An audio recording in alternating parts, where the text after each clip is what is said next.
नमस्कार बंधुरा वेलकाम रुमास ब्लगे आपनादेर सकलके जानाई अनेक स्वागत। आज के आमी आरेकटी नतून पर्व निये आपनादेर काछे चले एसेछि।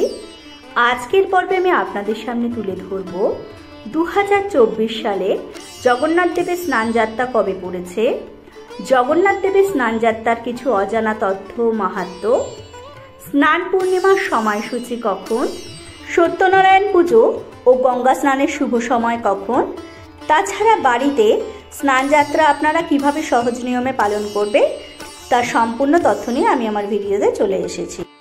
भिडियोटी शुरू करार आगे आमी आमार सकल दर्शक बंधुदेर अनुरोध करब भिडियोटी भालो लागले अवश्यई लाइक शेयर एबं सबस्क्राइब करबेन एबं पाशे थाका बेल आइकनटी प्रेस करे अल करे देबेन। सबार प्रथमे आमी जगन्नाथ देवेर स्नान यात्रा कबे पड़ेछे, ताछाड़ा स्नान पूर्णिमार व्रत कखन पालन करा हबे, सत्यनारायण पुजो एवं गंगा स्नानेर शुभ समय आपनादेर सामने तुले धरछि।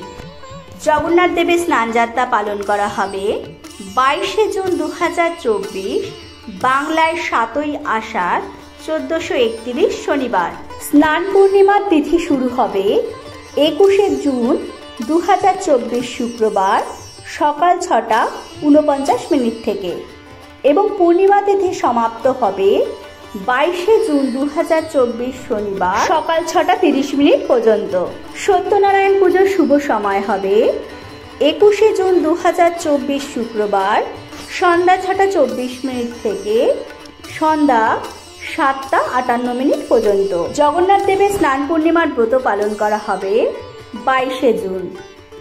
गंगा स्नानेर शुभ समय हबे सकाल 4टे 34 मिनिट थेके सकाल 6:30टार मध्य। रथयात्रार आगे जगन्नाथ देवेर आरो एकटी गुरुत्वपूर्ण उत्सव हलो जगन्नाथ देवेर स्नान यात्रा। এই দিনটিকে जगन्नाथ देवेर जन्मदिनও বলা হয়। আগের দিন থেকে সেজে ওঠে পুরী শ্রীক্ষেত্র। সকালে গর্ভগৃহ থেকে শোভাযাত্রার মাধ্যমে স্নান মণ্ডপে নিয়ে আসা হয় জগন্নাথ, বলরাম এবং সুভদ্রা দেবীকে। সেখানে 108 ঘড়া জলে স্নান করানো হয় বিগ্রহকে। এরপর 15 দিন ধরে চলে বিশ্রাম পর্ব। পুরীতে 12 বছর অন্তর নবকলেবর হয়। স্কন্দ পুরাণ অনুযায়ী রাজা ইন্দ্রদূম জগন্নাথ দেবের কাঠের বিগ্রহ প্রতিষ্ঠা করেছিলেন এই দিনে।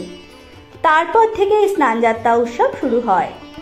ভক্তদের কথায় স্নানের পর কাঁপুনি দিয়ে জ্বর আসে জগন্নাথ দেবের। লেপ কম্বল মুড়ি দিয়ে শুয়ে থাকেন জগতের নাথ। এই সময় করা হয় অঙ্গরাজ অর্থাৎ ভেষজ রং দিয়ে জগন্নাথ দেবকে রাঙানো হয়। এই পর্বে গর্ভগৃহের দরজা বন্ধ থাকে। কবিরাজি পাত্রন খেয়ে জ্বর ছাড়ে জগন্নাথ। তারপর হয় নবযৌবন উৎসব। পরদিন রথে চেপে মাসির বাড়ির উদ্দেশ্যে রওনা হন জগন্নাথ, বলরাম এবং সুভদ্রা দেবী। প্রসঙ্গত এই দিন কালীঘাটেও মায়ের স্নান যাত্রা উৎসব হয় এবং গর্ভগৃহের দরজা বন্ধ করে মায়ের মহাস্নান করার সেবাযাত্রা। এবার আমি আপনাদের সামনে তুলে ধরব বাড়িতে জগন্নাথ দেবের স্নান যাত্রার সহজ সরল নিয়মকানুন। স্নান যাত্রার বিশেষ তিথিতে সকাল সকাল নতুন বস্ত্র পরে গঙ্গায় স্নান সারতে হবে।